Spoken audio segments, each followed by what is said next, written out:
Well, what do you propose we do now? I, for one, am intent on continuing to the east. What is there to be found in the east? Nidhogg's lair, the Aery, is said to lie in that direction. And the eye tells me he is near.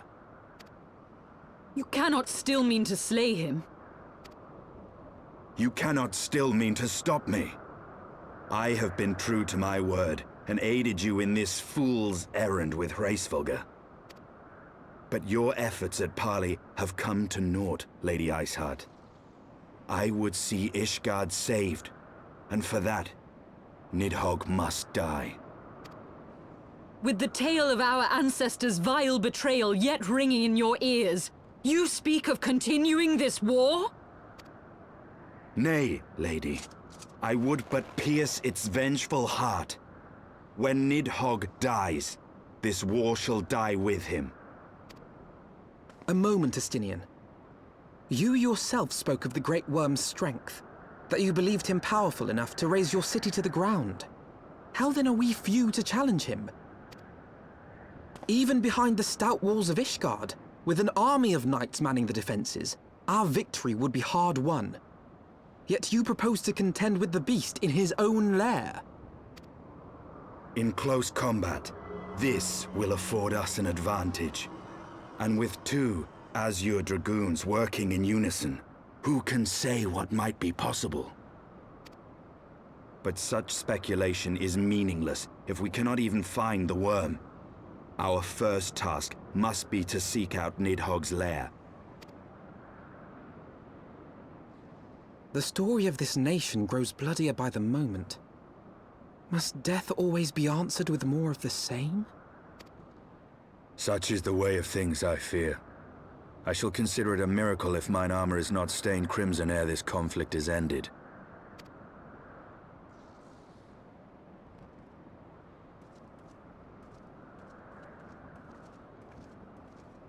That I should be blinded by my own lies. Everything I believed, everything I thought I was, gone. All gone. Leave her. Your words will not reach her now. And we have not the time to wait for her to gather up the pieces of her shattered faith.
Is that it?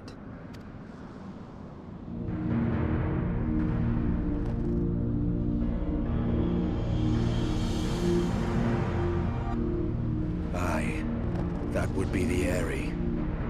I feel Nidhogg's presence through the eye, his caustic hatred gnawing at my soul. 'Twould seem the death of his consort has put him on guard. Mark how he wards his lair with tempestuous winds. A similar barrier once barred our entrance to the primal Garuda's domain, until we discovered the means by which it could be penetrated.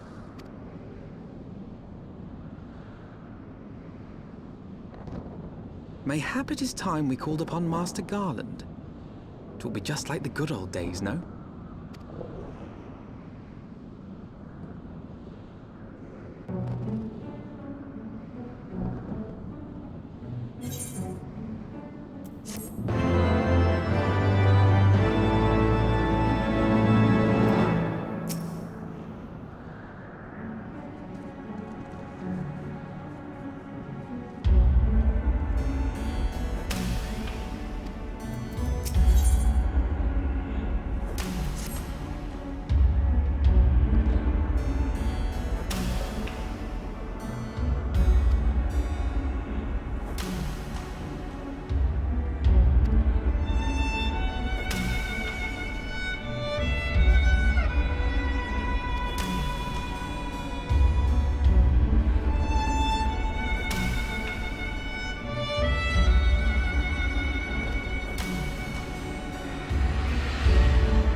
Feast your eyes upon our latest and greatest feat of engineering. We call it a mana cutter.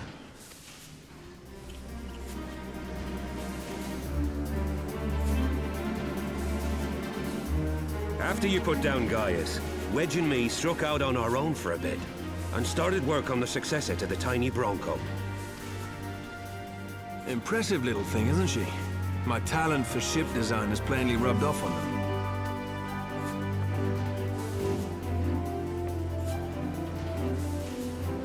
They've adapted the principles of corrupted crystal technology and constructed a mechanism which converts ether from its surroundings into elemental wind. Said wind is then harnessed by the specially engineered sails, providing the craft with propulsion and lift. All in all, a most elegant solution. I'm actually a little upset that I didn't think of it myself. The design does, however, come with one small flaw. The energy conversion ratio's bloody awful. To generate enough power to get you off the ground, you need to be in an area awash with predominantly wind-aspected ether. In other words, there are a few places you can fly, and lots of places you can't.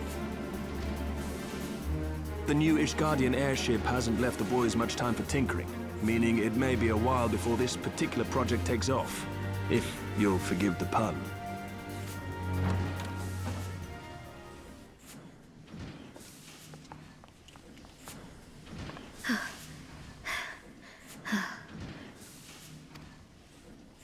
Tataru, what's happened? I've been looking all over for you. There's been word from Ul'dahn. It's about Her Grace, the Sultana.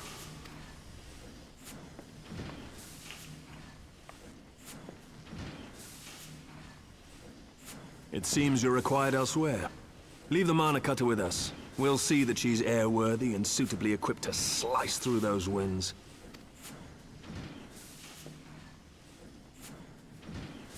You, meanwhile, should concentrate on providing Raoban and the Sultana whatever help they need.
Thank you for coming.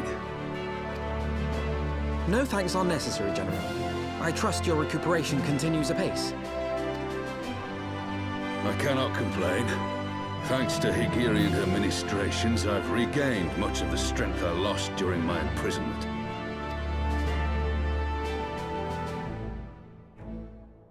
I gather you have made progress in the search for Her Grace. Aye, some good fortune at last.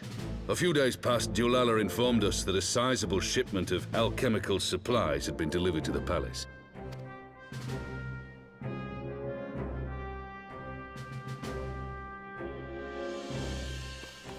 With Papa Shan's assistance, I set out to ascertain the source and nature of the shipment. My inquiries led me to Frondale's frontistery. There, I learned that an order had been placed for a curious substance designed to sustain patients trapped in death-like slumber. An invention of the former head alchemist, apparently. A death-like slumber? This cannot be a coincidence. It lends some weight to Dulala's claims, aye. Her Grace is likely somewhere within the palace, abed but alive. Before making any attempt to extricate the Sultana, however, it seemed prudent to learn what manner of substance was used to induce her torpor. To that end, I made inquiries as to the whereabouts of the one most like to have administered it. The lady in waiting, Meriel. We sent for you as soon as we learned of her location. All that remains is to apprehend the woman. We shall find our cat's paw in the Silver Bazaar. But we must tread carefully. The market is not the bustling place it once was, and someone is sure to mark our coming. Should they inform the monetarists, we'll have a fight on our hands. We must be prepared for the worst, and being short an arm, I thought it wise to take another in its stead. What say you, Warrior of Light? Will you lend me yours? Then I pity the bastard that stands in our way. Come, my friends, for Nanamo and for Ul'dahn!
You are Meriel, the Sultana's former lady-in-waiting?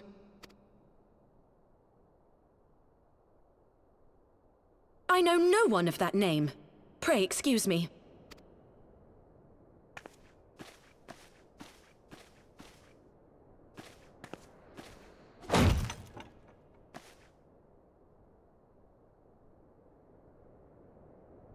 General Ul'dahn!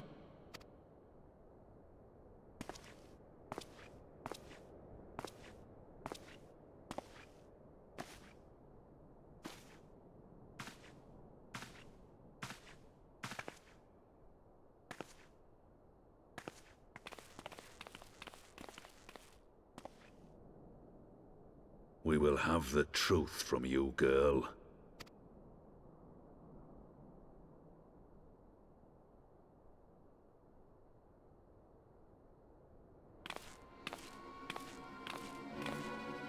Mayhap it would be better coming from me.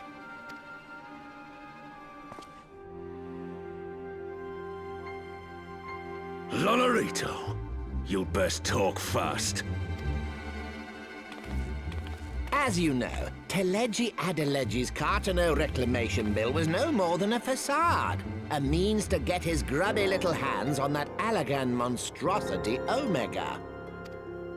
When he learned of Nanamo's intention to abdicate, however, he was forced to amend his plans. Suddenly, assassination seemed the most promising way to further his ambitions.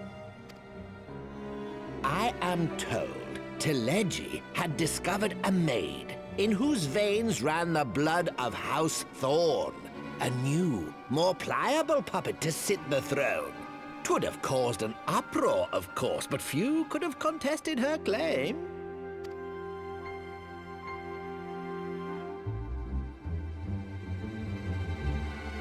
'Twas plain that Teleji's wild machinations had outgrown our ability to control them.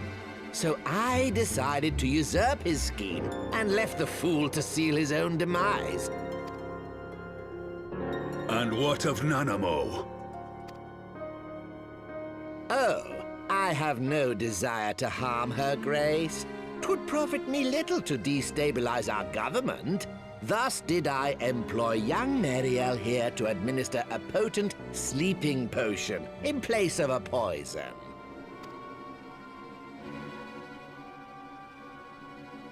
You should know, General, that your dear friend Ilberd was fully aware of my plan.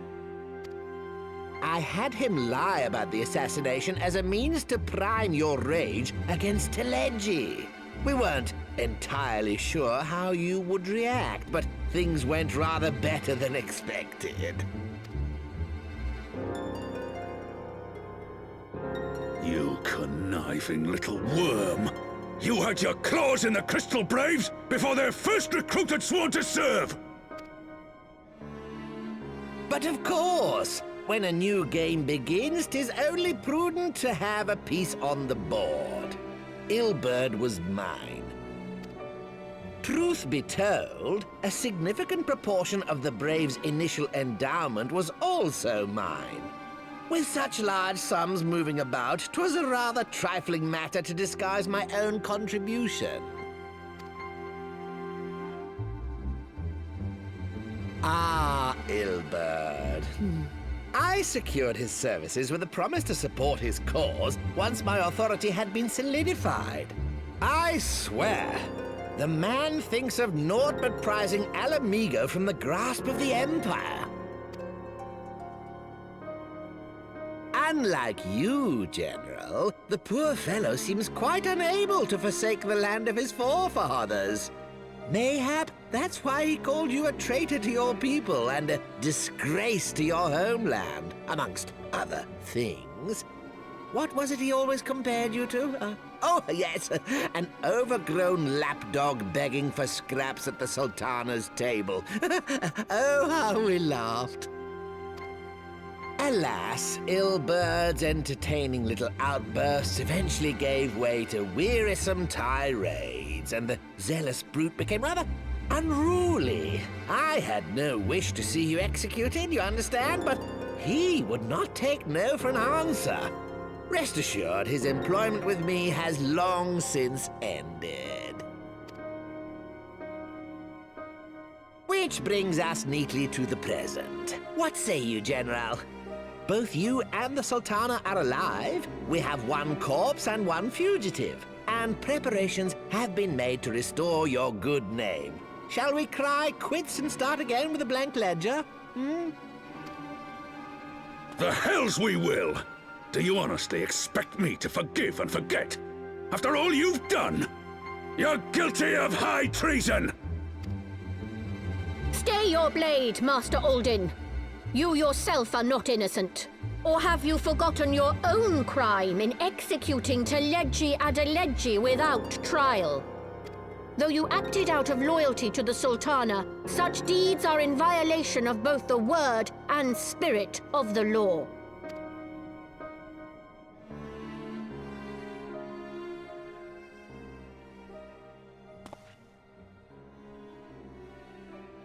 If you would, Lord Lolorito?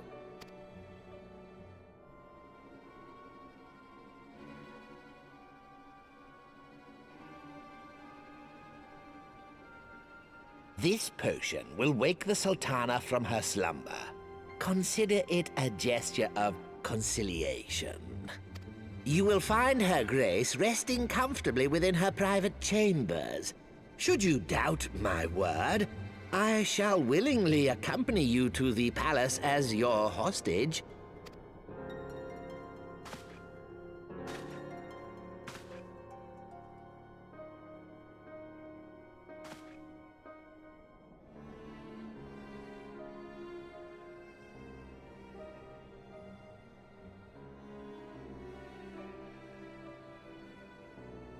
I like not your motives, Lolorito. But you saved the Sultana's life, and for that, you have my gratitude.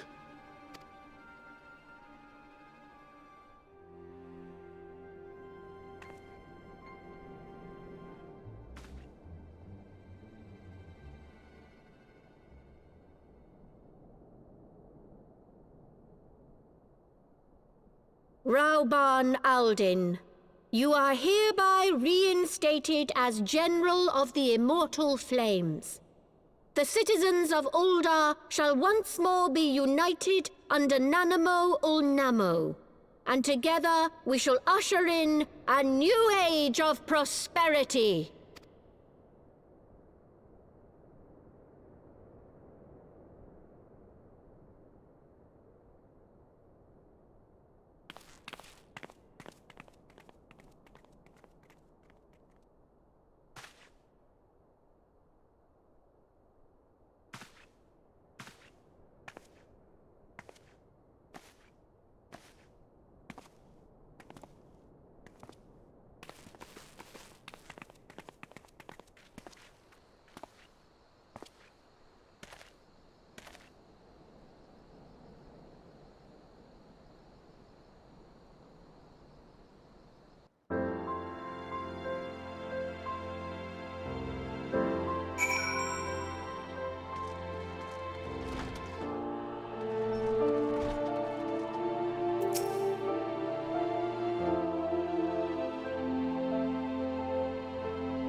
I was having the longest dream. 'Tis time to wake up, Your Grace. Another day begins in Thanalan, and the sun blazes bright upon the sands.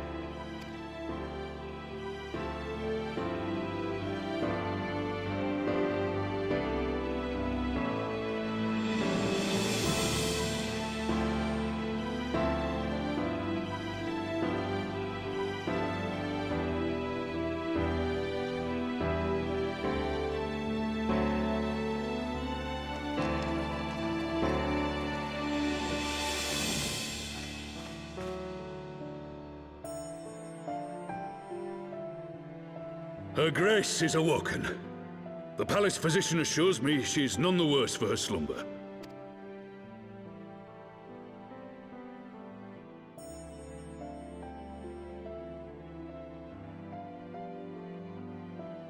I believe Her Grace will soon resume her plans to place the government of Ul'dahn into the hands of its citizens. Whatever path she chooses to take, I shall walk it with her. And we shall tread slowly, lest the nation be unsettled in our wake.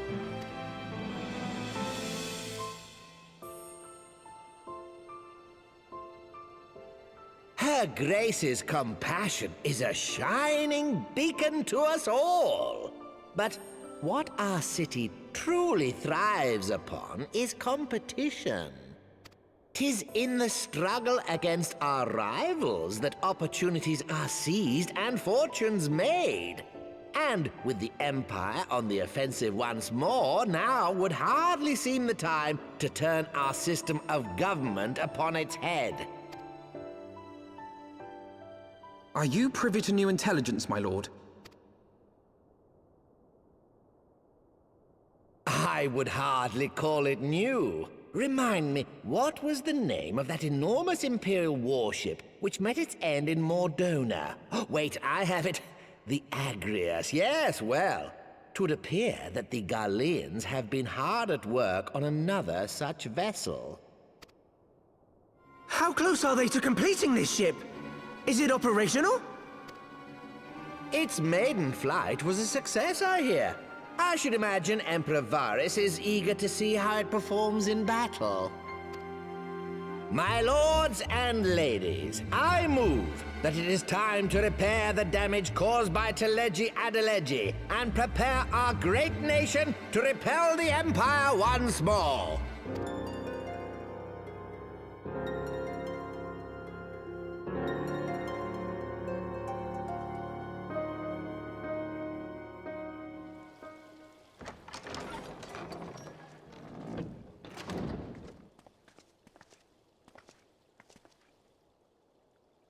"'Tis well that the Sultana has awoken. The Syndicate yet needs to put its house in order, but 'twould seem the worst of the confusion has passed. Ul'dahn has taken control of its future, and I must do the same.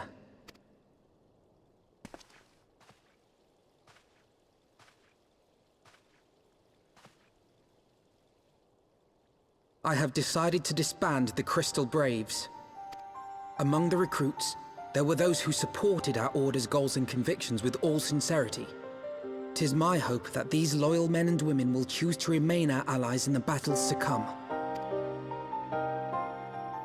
As for those who sided with the traitor, Ilberd, they shall be hunted down and held to account for their crimes. It is my earnest hope that they will surrender themselves peaceably when the time comes, though I think it unlikely. Ah, my all-conquering Crystal Braves. The model army meant to pave the way for a single, unified Grand Company of Eorzea. That so high an ideal should be brought so low. I need not tell you how deeply the betrayal stung me. Yet I see now that it was mine own naivety and pride which allowed the Braves to fall prey to corruption. As ever, it is to your own shining example that I turn for inspiration. Like you, I mean to stand firm in the face of hardship and give mine all for the cause. Let us resume the search for our missing comrades. that we might come together to shine the light of dawn across the realm once more. The role of Crystal Brave Commander suited me ill, and I shall play it no longer. Henceforth, I shall be no more or less than Alphino, proud member of the Scions,